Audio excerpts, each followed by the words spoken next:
misalnya ada orang yang menang judi, dia mendapatkan keuntungan, tapi nggak ada aktivitas produksi yang dia lakukan. Nah, itu bahayanya judi. Menang, saya yang kalah. Kan saya ini modal sama keuntungannya nih, gitu kan. Akhirnya pindah ke Bang Heru. Bang Heru nggak melakukan aktivitas produksi, tapi bisa beli beras, bisa beli daging kan. Nah, saya bisa dapat duit. Dari mana? Dari Bang Heru. Iya. Dari Bang Heru bagaimana? Uangnya udah habis, udah dipindahkan ke Bang Heru semua.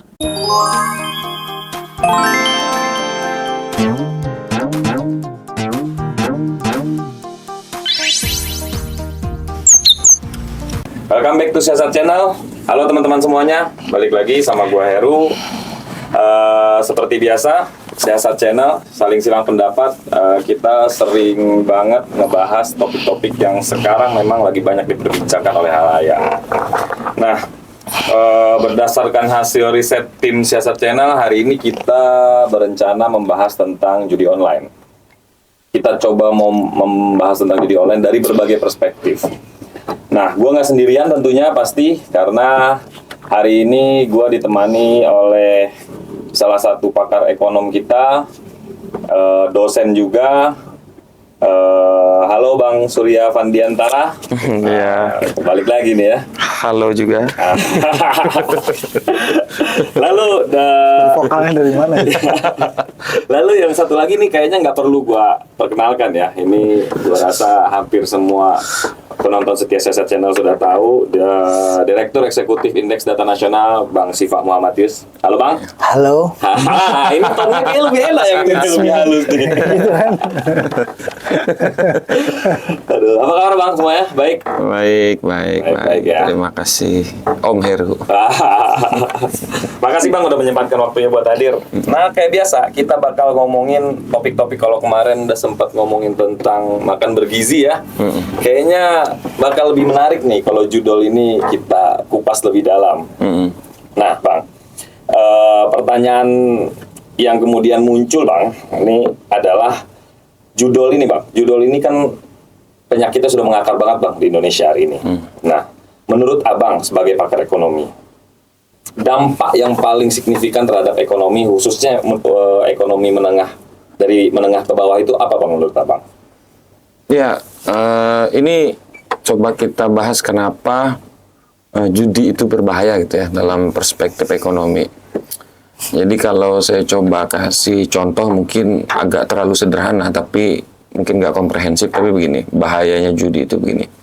Misalnya ada dua orang berjudi.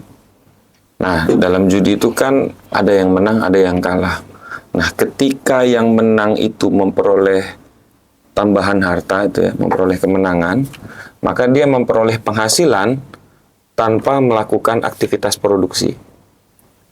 Jadi misalnya nih, kalau ada petani dapat uang gitu kan dari keuntungan bertani, ada aktivitas produksinya, dia nanam padi. Ya, gitu kan. ada proses produksinya. Ada hasil produksinya.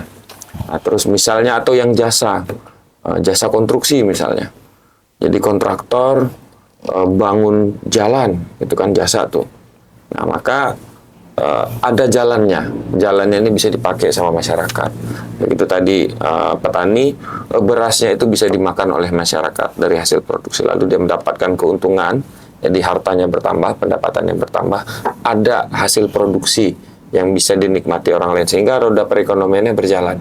Gitu. Nah, kalau judi, misalnya ada orang yang menang judi, dia mendapatkan keuntungan, tapi nggak ada aktivitas produksi yang dia lakukan. Nah, itu bahayanya judi. Jadi misalnya kita di penduduk Indonesia ini anggaplah cuman kita bertiga begitu kan? Ya. Nah, terus misalnya saya sama Bang Sifak produksi nih. Saya bikin beras gitu kan. Saya jadi petani, produksi beras. Terus Bang Sifak peternaknya gitu kan. Peternak sapi, bikin dagingnya gitu kan. Bikin rendang gitu. Nah, kita kan melakukan aktivitas produksi.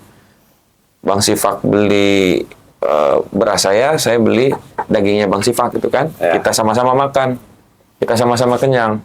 Nah, terus ada misalnya penjudi nih, kita bertiga berjudi, kebetulan yang menang judi Bang Heru gitu misalnya. Saya yang menang. Iya, misalnya yang menang. Ini contoh kan? Iya, contoh. Oke. Nah, lalu Bang Heru mendapatkan keuntungan. Pertanyaannya, apakah Bang Heru melakukan aktivitas produksi? Enggak melakukan aktivitas produksi, tapi menang, harta kekayaan bertambah, ada keuntungan begitu kan? Nah, sementara produksinya cuma beras sama daging itu tadi aja. Oke. Nah, masalahnya kalau diproduksi cuma cukup untuk orang berdua, berarti salah satu akan mati dong. Itu. Karena produksinya cuma bisa cuma cukup untuk 2 orang. Gitu. Untuk orang ketiga nggak cukup. Ya. Nah, Bang Heru karena nggak melakukan aktivitas produksi apa-apa gitu, sehingga nggak bisa beli beras saya kalau seandainya tidak melakukan aktivitas produksi, dan juga nggak bisa beli dagingnya dari Bang Sifan. Tapi gitu kan ada duit menang. Nah, karena dia menang, akhirnya ada salah satu dari kita yang mati.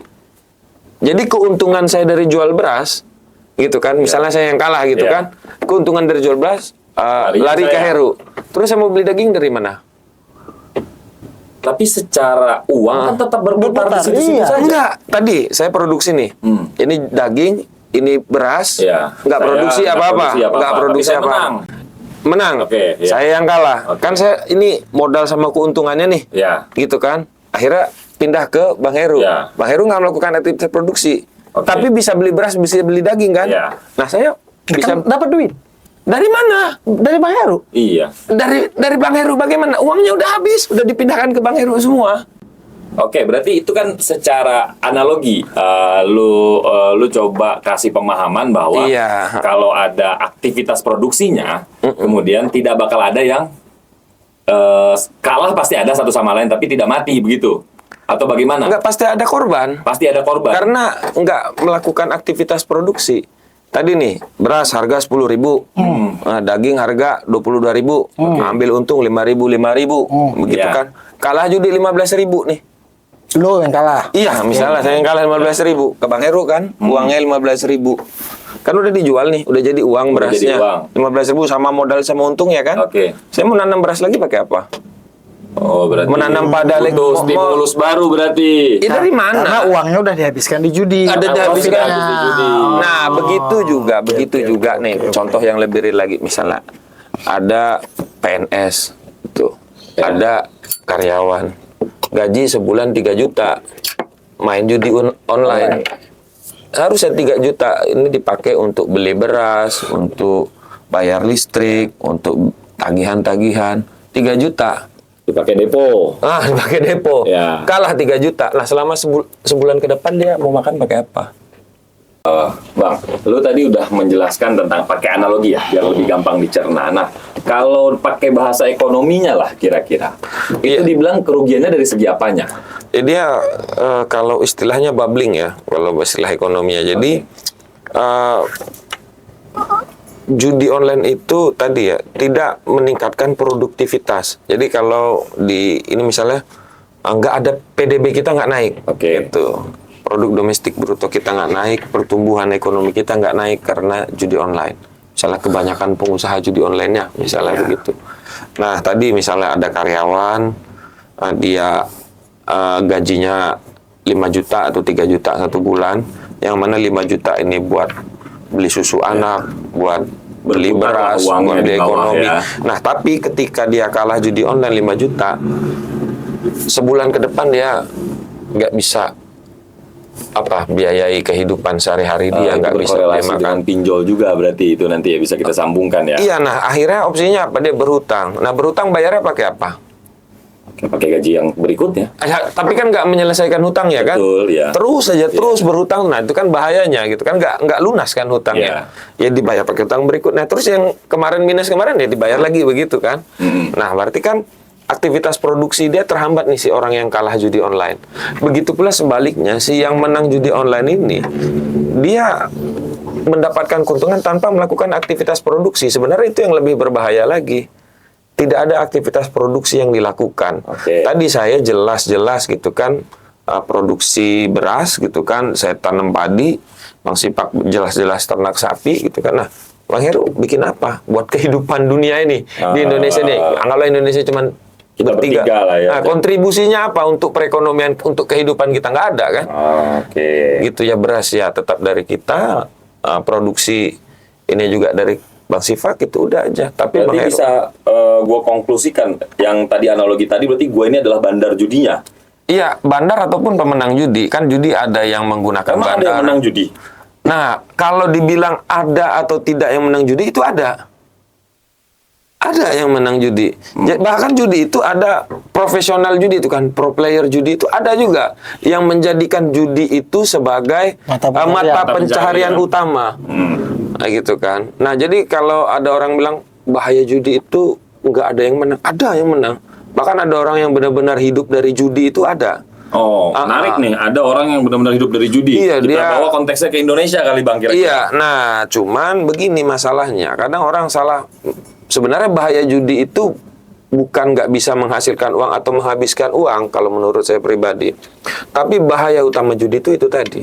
Tidak ada kegiatan produksi tapi Ada pendapatan. ya. Tapi kan di bawah istilahnya di sektor realnya nggak ada perubahan, produktivitas nasionalnya nggak bertumbuh. PDB-nya Itu nggak jauh bertambah. lebih bahaya. Itu jauh lebih bahaya gitu kan. Jadi yang benar-benar melakukan aktivitas produksi kehilangan keuntungan bahkan modal-modalnya karena judi jika seandainya dia kalah. Nah, kalau yang tidak melakukan aktivitas produksi tadi mendapatkan keuntungan, akhirnya dia bisa tetap bertahan hidup. Nah, sementara kalau dia kalah juga nih yang tidak melakukan produksi, ya udah pasti mati dia. Begitu Oke. kan maksudnya. Oke Bang Sur, berarti tadi gue coba ini dari apa yang penjelasan dari Bang Sur tadi, berarti kan konteksnya yang paling berbahaya adalah berkurangnya kegiatan produksi di bawah ya. Iya, Tapi di ada sektor penambahan di sektor real, tapi ini ada penambahan ya kan. Ada penambahan pendapatan dari orang-orang yang tidak melakukan aktivitas produksi. Iya, betul. Oke. Nah, itu dari segi ekonominya. Nah, ini sebenarnya gue lebih ini lagi sama yang keduanya buat Bang Siva. Bang, Yes. belum lama ini kita udah sama-sama tahu lah, banyak banget berita di media ini bahwa rantainya judi online khususnya di Indonesia ini Bang, itu ada di dalam pemerintahan itu sendiri Bang. Rantai. Polisi itu berhasil menangkap kurang lebih terakhir itu sekitar 23 orang oknum pegawai Kominfo ya, hari ini Komdigi ya. Nah, ini kesannya kayak pemerintah tuh kayak kurang serius untuk memberantas judi online ini. Karena kan ini masalah judi online ini kayaknya udah beberapa tahun terakhir lah menjadi perhatian juga. Abang gimana ngelihat ini Bang dari segi politiknya? Kalau gua ya pasti itu oknum lah ya. Ya. Nggak mungkin pemerintah kita the whole government itu nggak serius memberantas judol. Pasti ada aja yang serius. Tapi ada juga akhirnya oknum. Kayak misal korupsi. Korupsi pasti serius diberantas di negeri ini. Tapi kan tetap saja ada oknum yang bukan hanya oknum pelaksananya yang kemudian korupsi, tapi kemudian oknum penegak hukumnya kan juga ada yang korupsi. Ya kemarin itu kan berapa orang itu yang ditangkap gara-gara pungli di rutan KPK. Ya. Nah ini kan kembali ke oknum. Nah tapi kalau gua ngelihat soal judi online ya, ini sebenarnya ya tadi kalau kita lihat dari ekonomi kayak kata Surya tadi bilang misal ini berbahayanya nggak ada produksi segala macam, kecuali ini dibikin pro. Karena kan ada yang pro player ya. Pro player ada ya. Cuman gua nggak tahu pro playernya ada nggak di online, Kasur. Nah, kalau di online, kalau Ini kan soalnya yang paling bahaya di Indonesia kan sekarang online. Online ya. nah ya kalau Bukan pro player kasino ya. bukan Iya, atlet poker gitu iya, kan. bukan pro player atlet gitu ya. Ah. Nah, kalau berbicara judi online ya yang sekarang lagi marak di Indonesia, nah kayaknya itu baru. Kayaknya nggak ada yang menang itu, kayaknya gitu ya. Dan itu dia. jauh lebih berbahaya lagi. Ya. Karena itu kan dia konsepnya lawan house ya, lawan Ya, bandar ya, lawan lawan bandar ya. Lawan Ya. mesin. Lawan ya. mesin, algoritma itu. Kalaupun ada yang menang, saya nggak yakin 10% dari total Pemain ya? Iya, Total total pemain. Nah, Saya nggak itu yakin. yang menarik kan kalau offline boleh saja ada Putaran. malam-malam keberuntungan kan gitu. Misalnya. Tapi kalau online kayaknya lawan algoritma mesin agak Kayak sulit. memang sudah diatur. Iya, karena kan kita nggak bisa ngeliat tuh kartu orang ini kalau kartu ya, Iya. apalagi yang main slot-slot tuh gua nggak ngerti lah. Cuma persoalannya judi ini kan salah satu penyakit manusia dari lama ya. Selain prostitusi, Betul, itu. ya, selain pelacuran, judi itu kayaknya satu paket. Salah satu bentuk kebandelan yang udah pasti itu Ya, biasanya udah itu kalau nggak pastilah itu. minum, judi atau perempuan atau tiga itulah. Mungkin bukan minum ya, tapi kayak penyalahgunaan bukan. narkoba. Kalau dulu itu opium, Opium, ya. betul. Sekarang udah menjadi sabu-sabu, kasih macam-macam. Nah sekarang bagaimana kita? Karena kan tadi secara ekonomis kalau ini lawannya mesin itu sudah pasti kalah, sudah pasti kalah. Nah tapi kemudian kan ada satu ilusi yang tercipta bahwa ilusi shortcut lah ceritanya. Iya, Kalau malam ini gua depo sekian dan nanti hasilnya Iya, bisa iya, itu tuh. sekian, kan gitu. Karena namanya mesin pasti dikasih dulu, pasti Ada menang. bahasanya rezeki pemula, Bang. Iya, pasti menang dulu kan. Iya, Lama-lama betul. kalah. Cuma kan pada akhirnya yang dimainkan di situ kan adrenalin. Adrenalin si pemain nih. Psikologisnya dimainkan. Psikologisnya dimainkan. Nah, sekarang balik lagi ke pertanyaan lu, bagaimana soal government nih kalau ngelihat ini. Nah, sekarang mungkin nggak kita menang melawan judi online 100%? Karena ini internet. Iya. Ya, itu dulu mungkin nggak. Jadi gue teringat gue nonton film Narcos ya, Narcos Meksiko. Narcos Meksiko. Oh iya, Narcos Meksiko. Itu ada satu statement di film ya. Gue nggak tahu kisah nyata atau Ya, nggak, tapi quote. di film ada quote dari Presiden Meksiko di film itu bahwa, tapi konteksnya narkoba, kita nggak akan bisa menang lawan narkoba.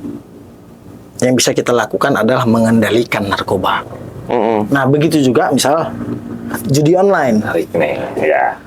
Gua agak pesimis misalnya untuk kita, Benar-benar 100% memberantas gitu, Bang, menurut lu. ya total nggak ada lagi situs. Situs-situs yang bisa dipakai Misal kayak gitu. pornografi lah misalnya. Iya. Pornografi kan total tuh. Ya, kurang apa lah Kurang apa tuh? provider ini bikin internet baik Iya, gitu lah ya. internet positif lah Iya. segala macam. Tapi kan tetap aja ada aja tuh di X lah segala macam sekarang kan. Nah gitu juga dengan judi online. Nah gua justru melihatnya ini menarik untuk dikendalikan. Dikendalikan bahasanya Yes. ya. Jadi bukan ini kalau gua pribadi ya, bukan ditutup 100% hilang. Ya. Enggak. Jadi memang harus ada regulasi yang mengatur soal judi online ini.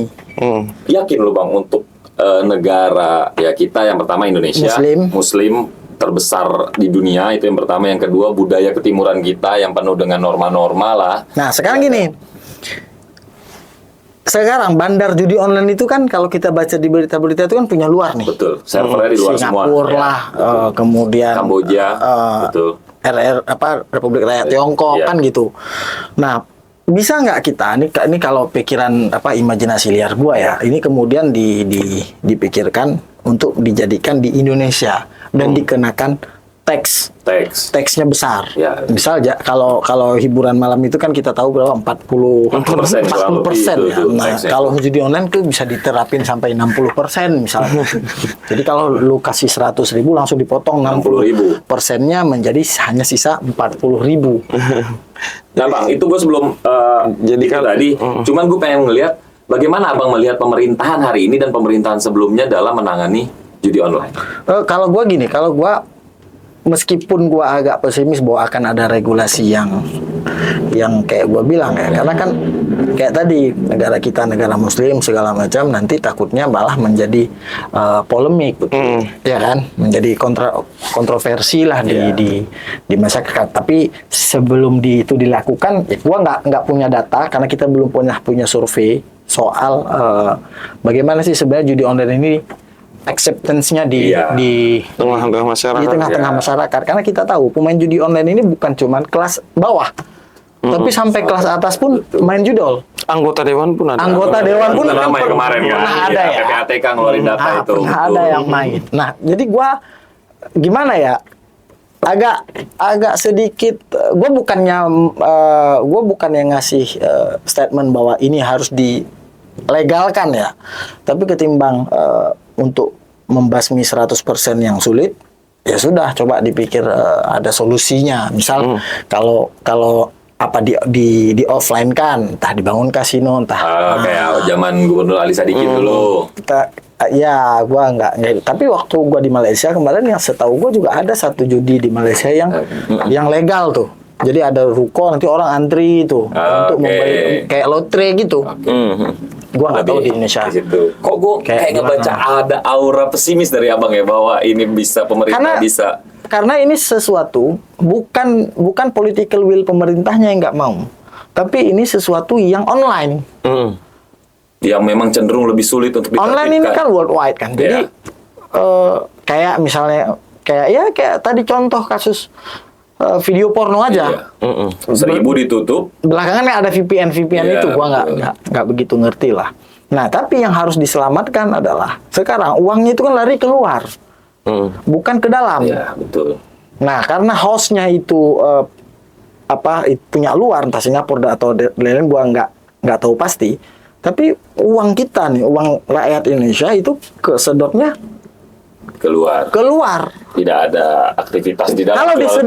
Kalau disedot oleh pemerintah, uang ini akan bisa jadi jalan, akan bisa jadi bendungan, akan bisa menjadi irigasi.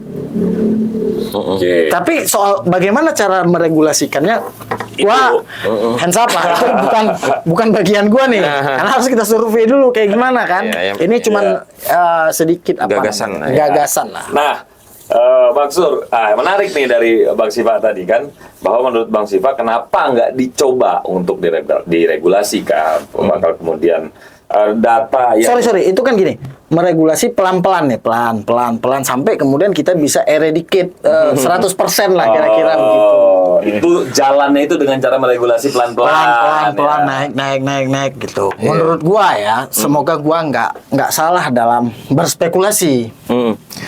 Nah, Bang Sur, tadi kan Bang Sipak ngomong tentang bagaimana kemudian cobalah, ini kan nggak bisa dihilangkan 100%. Kenapa nggak kita coba lihat dari perspektif yang lain mungkin, bahwa sebenarnya ini bisa menjadi pendapatan bagi negara. Nah, menurut lo, kalau ini kita berandai-andai kan malam ini, kalau ini dilegalkan, dampak ekonominya itu bagaimana? Karena data terakhir nih, dari uang judi online aja 2021 sampai 2023, 900 triliun per tahun uang itu keluar dari Indonesia.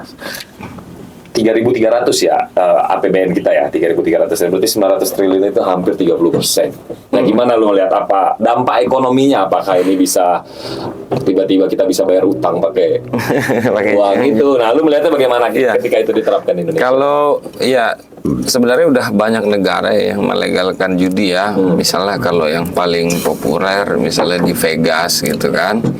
Di Las Vegas itu terus populer, terus ada Macau gitu kan. Kita ambil contoh misalnya Vegas sama Macau ini kan. Nah, mereka memang anggap judi itu bagian dari bisnis hiburan pada umumnya kalau di luar Vegas dan di Macau ini ya. Jadi konsepnya bermain judi sama nonton bola sama berenang di pantai itu sama. Hiburan. Nah, gitu. Itu perspektif saya offline. Iya. Bukan online. Online pun online juga, bisa juga dibuat seperti itu. Misalnya tadi servernya dibikin di Indonesia, terus akun Indonesia yang punya orang Indonesia, PT-nya PT Indonesia, misalnya begitu ya, contoh ya. Nah, terlepas itu. Tapi memang tadi berangkat dari dua perspektif yang berbeda secara ekonomi tadi. Nah, tadi kan perspektif pertama yang coba saya sampaikan, bahwa bahaya judi ini apapun bentuknya, baik online maupun offline, itu bahayanya tidak ada peningkatan produksi. Iya, tidak ada peningkatan produksi di sana. Ya, produksi beras kita yang masih segitu-segitu juga, produksi daging kita yang masih segitu-segitu juga, gitu kan. Nah, itu yang berbahaya secara ekonomi. Itu paradigma yang pertama. Lalu paradigma kedua nih, yang lebih kekinian gitu kan. Ini kan mereka klasik sekali. Ini yang lebih kekinian menganggap boleh-boleh aja kita judi gitu kan. Kenapa? Nah, ini karena dianggap misalnya kalau kita berjudi gitu kan, itu sama aja kayak kita hiburan nih.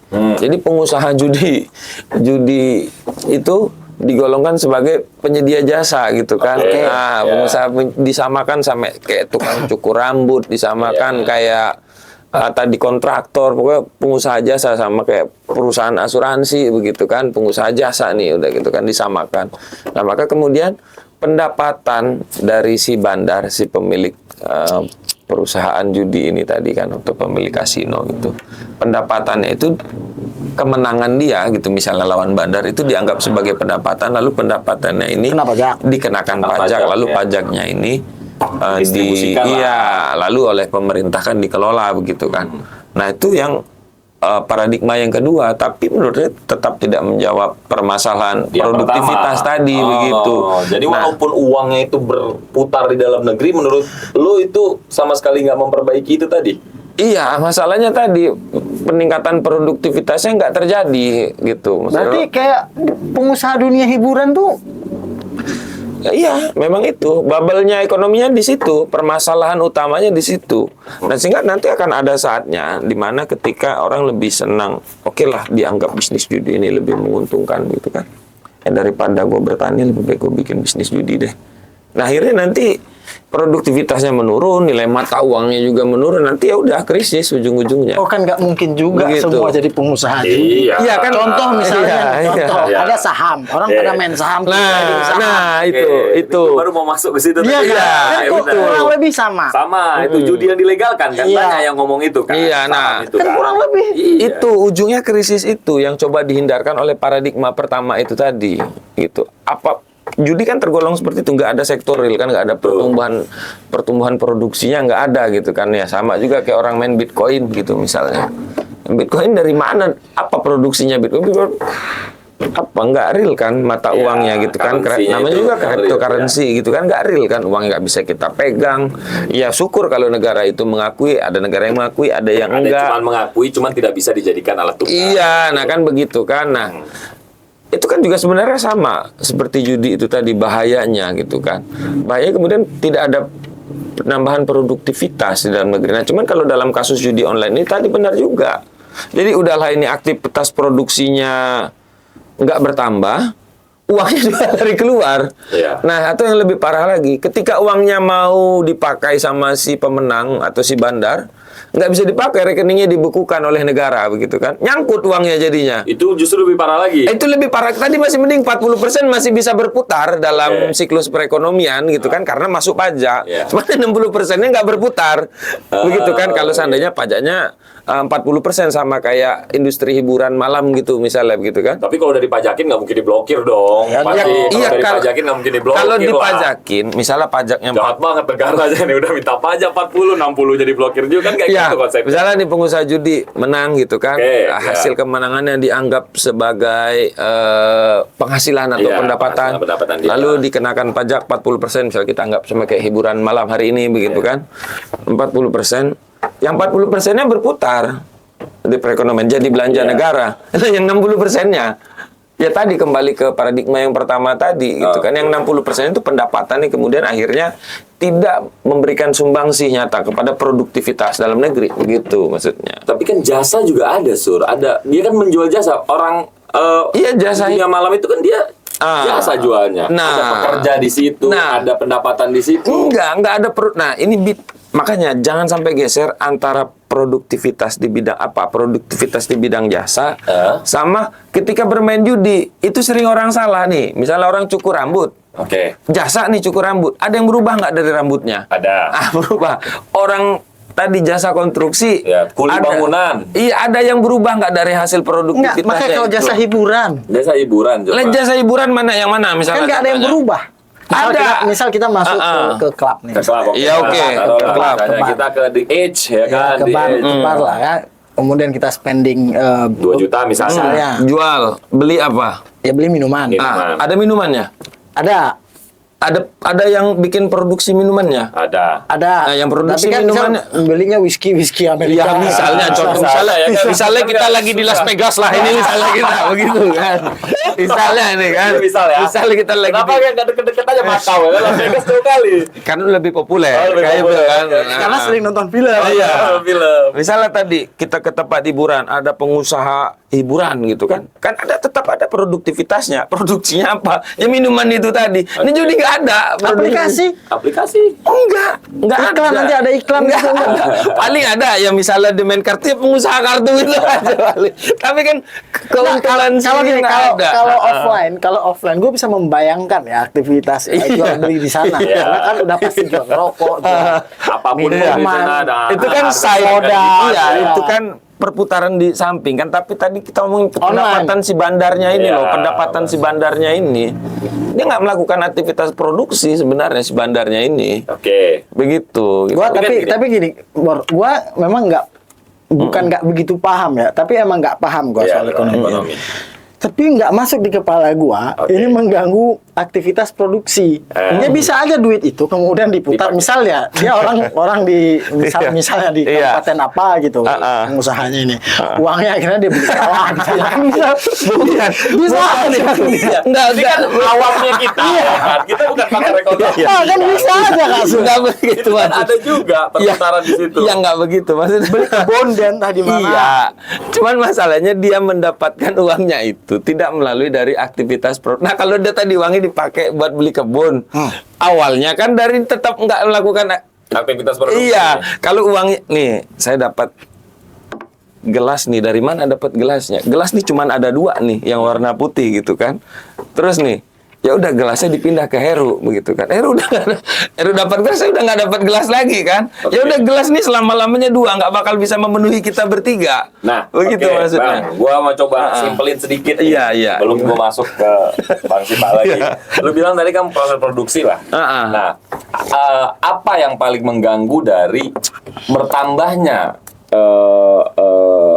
uang seseorang tanpa dia melakukan proses produksi? Apakah itu mempengaruhi inflasi, mempengaruhi nilai mata uang kita, terlalu banyak uang beredar di pasar, atau apa?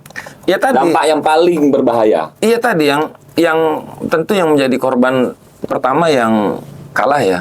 Tadi kan, tadi saya bilang ada PNS atau ada karyawan gajinya 5 juta sebulan kalah main judi. Akhirnya dari mana dia mau dapat uang lagi, begitu kan? Iya. Nah akhirnya dia kalah judi, udah bulan berikutnya ke depan bisa ngutang lagi, gali lubang tutup ngutang lagi, begitu kan ya? Iya. Nah sementara dia melakukan aktivitas produksi. Nah yang bahaya kalau sampai industrinya ini mati gitu, karena uangnya udah lari ke judi semua. Tadi misalnya petani nih, dia biasa ngelola sawah 10 hektar, terus kalah, sawahnya mati. Jadi produktivitas taninya menurun, apa produktivitas berasnya menurun gitu kan. Akhirnya banyak orang yang bisa makan beras. Nah, itu kalau dalam skala kecil. Coba bayangkan dalam skala yang lebih besar lagi. Ya, itu yang kemudian lebih berbahaya sebenarnya. Daripada cuman sekedar perputaran uangnya itu tadi. Nah, sementara si bandar judi kan nggak nanam padi dia. Gitu kan. Maksudnya, itu yang lebih berbahaya lagi maksudnya. Nah, ini bakal menarik banget ini. Jadi gua merasa gua mau coba simpulkan sedikit di yang poin yang ini ya, bahwa walaupun misalnya opsi dari Bang Sipa tadi ya, lu bilang bahwa cobalah diregulasi pelan-pelan sampai kita benar-benar bisa 100% lepas dari itu. Dan menurut lu walaupun itu diregulasi, ada pajak pun di situ diambil sama negara 40%, lantas 60% ini menurut lu ini tetap jadi masalah. Iya, tetap jadi masalah gitu. Kak menjawab tadi produktivitasnya tetap nggak terjawab begitu. Tadi Walaupun nanti ada bailout dari pemerintah karena Ya. bisa negara bertambah kok. nggak muter apa aktivitas produksi tetap nggak Gua memang bertambah. nggak nyambung gua nih. Nggak nyambung. Iya, maksud gua. Karena sekarang nih kita di kota nih ya, kita di Iya, memang. Jakarta nih. Iya. Kan nggak ada petani nih. Betul. Lu bukan petani, gua bukan petani, lu bukan petani. Iya, oke. Lu podcaster, Iya. duit lu tuh gara-gara ada podcast. Betul. Iya. Lu dosen, Dosen, Duit duitnya lo- karena jasa mengajar. karena jasa Iya, oke, mengajar. benar. Di tiga-tiganya nih Iya. lebih banyak pengeluaran konsumtif. Iya. Nggak ada yang nanam Padi? nggak ada yang melakukan aktivitas Iya, produksi. memang- Lalu katakanlah katakanlah ketiga-tiga kita nih gambler. Gambler, oke. Katakan Oke. kita main judi tiga-tiganya lah. Tiga-tiganya main judi. Kan nggak apanya? Maksudnya gini. Ketiga-tiga misal kita smoker. Iya. Oke, kita beli rokok. rokok. Ya insya Allah menguntungkan petani Tembakau. tembakau. Iya, misalnya nih supaya Ada nggak- cukainya ya, juga. ya, gitu kan. Nah, kemudian nanti sekali misal apalagi yang kita lakukan hal-hal yang sebenarnya ilegal tapi dalam tanda petik legal. Hmm. Rokok itu kan tidak baik bagi kesehatan. Mm-mm. Sebenarnya ini hal-hal yang sesuatu yang tidak baik kan harusnya menjadi ilegal. Tapi kemudian dalam tanda petik dilegalkan karena ada cukai yang ditangkap adalah rokok yang enggak Ada cukai. bercukai. Begitu juga misalnya. Jadi online. Kan nggak ada kita yang petani nih. Sebenarnya kan Indonesia bukan kali pertama ya melegalkan hal-hal yang Iya. aslinya tidak legal. Penduduk seperti DKI alkohol. ini ada berapa juta nih? 10 juta lah taruh. Katakanlah misalnya 10 juta. Berapa yang petani? Nggak ada sawah di sini, Bos. Tuh. Ya memang begini. Itu yang nggak masuk di Logika Ya, Kata gua ya. mungkin ya tadi memang contohnya mungkin terlalu sederhana ya. Jadi agak nggak Kurang relate. Ya, nggak komprehensif atau kurang relate tadi. Ya tadi sebenarnya secara teori kayak gitu. Intinya kayak gitu. Jadi nggak ada peningkatan produktivitas yang terjadi gitu kan. Nah, sementara di satu sisi ada perpindahan kekayaan. Itu karena yang kemudian juga bisa mempengaruhi produktivitas ini sendiri akhirnya. orang Gitu. yang produktif kemudian menjadi tidak produktif karena uangnya berpindah. Saham gimana ceritanya? Iya, Nah, nah, kan. itu sama, kasusnya sama. Itu ada, maka ada istilahnya. Itu ada sektor real, ada nggak real Iya, gitu kan. Nah, itu bukan sektor real itu dalam tanda kutip mempengaruhi produktivitas gitu kan secara langsung. Ini menarik banget. Saham begitu. bisa dilegalkan. Kenapa judi tidak bisa? Nah itu dilegalkan? tadi masuk ke perspektif, kita tadi bilang ada dua perspektif nih. Kalau saya cenderung perspektif pertama gitu kan, yang bilang yang utama ini sektor realnya dulu, begitu kan. Kalau sektor realnya sudah maju, peningkatan produktivitasnya sudah terjadi, maka perputaran roda perekonomian jadi lebih terjamin, lebih sejahtera masyarakatnya. Itu kalau perspektif yang pertama. Memang klasik gitu kan, memang klasik sudah diciptakan atau sudah didengungkan, sudah didiskusikan ratusan tahun udah yang lalu ratusan tahun yang lalu. Tapi saya secara pribadi yang pertama ini. Nah, ada perspektif yang kedua yang kayak ini tadi, yang cenderung lebih kekinian, yang bilang judi jasa juga, gitu kan ya? Ya, enggak, bukan. Maksud gua gini, gua bukannya Pro, jadi seolah-olah Iya seolah-olah nih dia memposisikan gua pro juga. Bukan, sama sekali gua nggak pro. bukan sifat Amerika misalnya. Ya, dia kan pro judi nih. Pro judi maksudnya legal kan di sana gitu kan, ada Las Vegas gitu kan. Di sana ini yang perspektif yang kedua, yang dianggap lebih modern, dianggap lebih kekinian gitu kan. Oh, ini kita jadikan jasa saja sekalian. Begitu kan? Intinya kan sama begitu perspektif. Enggak, maksud gua tuh pelan-pelan. Apa? Jangan sekali Langsung. berantas truk. Iya. Akhirnya ilegal ini kan selalu nemuin jalan belakang. Jalan, Ya. iya, jalan Jadi belakang. pelan-pelan aja sampai Iya. 100%. memang bisa kita. Gue tetap setuju bahwa 100% judi online ini harus ilegal. Harus ilegal, ya. Karena itu bertentangan dengan keyakinan yang kita punya. Cuma kan ini kan siasat, bukan siasat channel, siasat cara menghilangkan ini. Nah, kalau- Bagaimana cara mensiasati? iya, kalau gue pelan-pelan aja. Iya. Tadi kembali lagi ya, Pak Heru. Jadi memang ada dua perspektif yang berbeda kan di skala internasional gitu kan. Oke, Sur, tadi kan berarti kan ada dua paradigma kan. Nah, menurut lu tadi ada paradigma yang sudah sangat konservatif, yang sudah keluar ratusan tahun lalu lah teorinya, dan lalu muncul ada paradigma kedua. Nah, pertanyaannya dari dua paradigma tadi, mana menurut lu sebagai ekonom yang paling fit untuk kondisi negara kita hari ini, di mana memang kita sama-sama rasakan ya, daya beli kita rendah, lantas ekonomi kita pertumbuhannya nggak sampai 4,9%. Nah, kira-kira yang bisa memberikan stimulus dari dua paradigma tadi kira-kira yang mana? Ya, tentu kalau dalam pandangan saya tentu yang pertama ya, menurut saya. Karena yang pertama ini tujuan utamanya kan meningkatkan produktivitas gitu kan.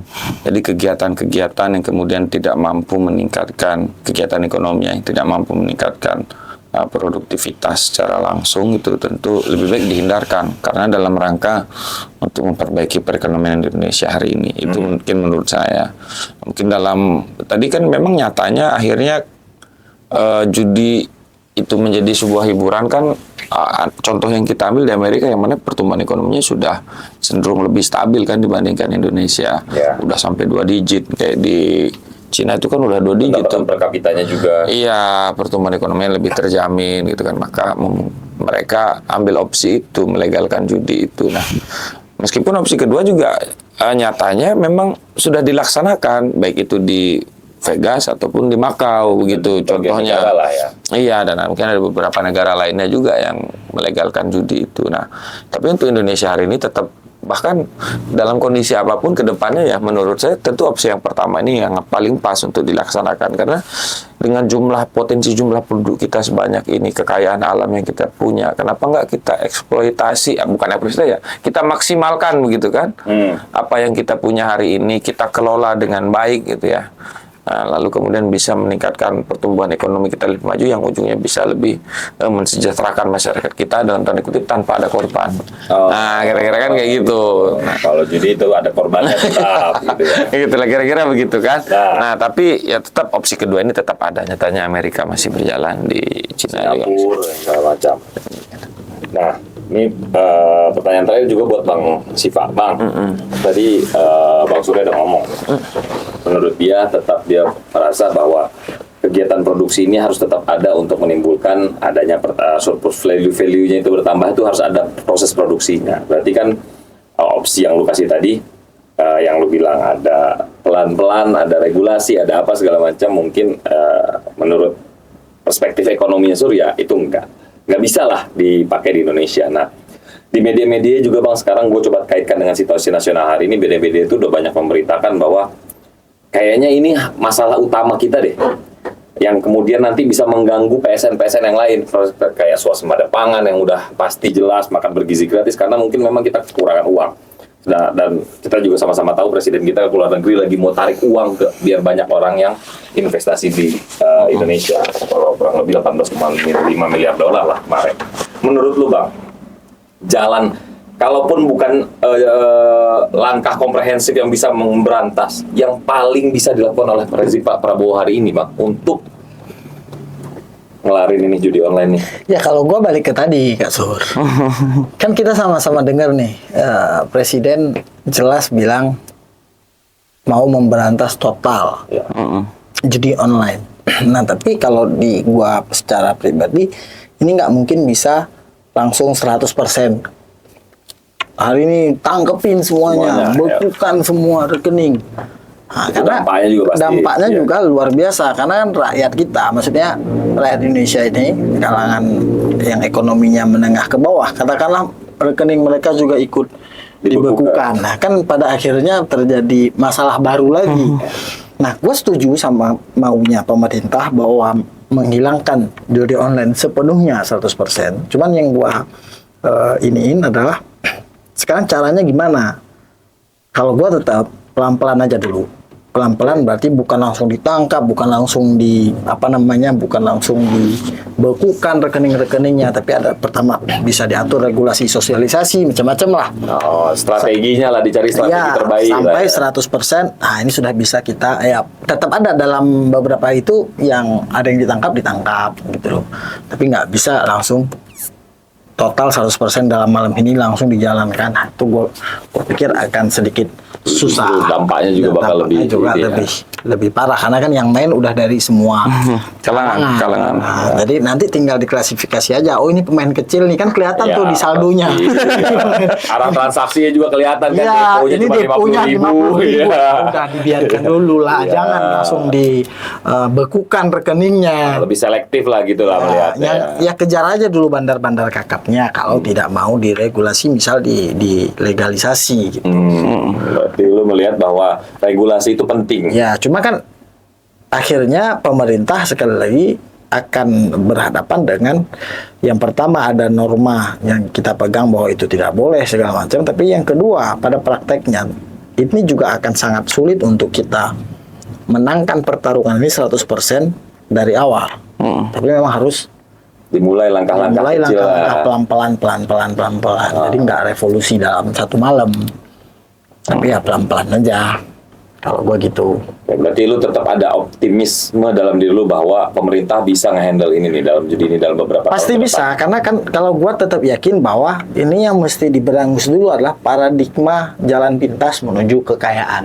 Itu ya di tengah-tengah Itu dulu. masyarakat. Itu dulu yang membuat masyarakat ekonomi ke bawah ikut bermain. Dia pengen bisa dapat 1 juta nih malam Ya. ini. Nah, dia tidak terpikir solusi lain. Nah, pemahaman-pemahaman seperti ini yang kemudian harus pelan-pelan diedukasi dengan baik. Karena kalau boleh jujur ya, kalau mereka mau di-track, kalau dibuat paham, pasti akan paham bahwa yang selama ini mereka lakukan hanya mengalahkan diri sendiri aja. Berarti lu tetap fokus di situ bahwa pemerintah pasti bisa menghandle ini. Pasti bisa, tapi butuh waktu. Enggak, gua pesimis kalau 1-2 bulan tuh akan sulit ya. Berarti yang kemarin-kemarin di media itu cuma letupan-letupan biar terlihat sensasional aja, atau memang itu bagian dari proses yang sudah dilakukan oleh rezim ini? Kalau nggak ada letupan, kalau nggak ada penangkapan kemarin oknum di Komdigi itu, ini kan nggak membuat efek jera bagi yang lain. Bahwa dalam melakukan itu kan ada 2 cara, ada soft approach, ada hard approach. Nah ini nggak boleh kemudian diutamakan salah satu. Oh ini soft approach saja kita Indonesia, atau ini hard approach saja. Hard approach ini kan penangkapan, soft approach ini kemudian sosialisasi dan lain-lain. Nah ini harus dilakukan berbarengan. Jadi yang ditangkap tetap ada, tapi sosialisasinya juga harus kencang. Kenapa penangkapan itu penting? Untuk membuat efek jera bagi pelaku-pelaku, apalagi kalau pemerintah misal bisa menangkap kakap ya, bandar kakap sekalian. Nah kemudian dibarengi dengan soft approach. Tapi ya gue pikir gitu aja, nggak ada dari 2 langkah ini yang paling diutamakan, tapi ini memang harus berjalan beriringan. Itu yang pertama. Nah yang kedua, ya gue pengennya kita semua sadar, publik juga sadar bahwa nggak mungkin dapat 1 juta dengan modal 50.000 instan gitu loh, 2 jam modal handphone, nggak mungkin.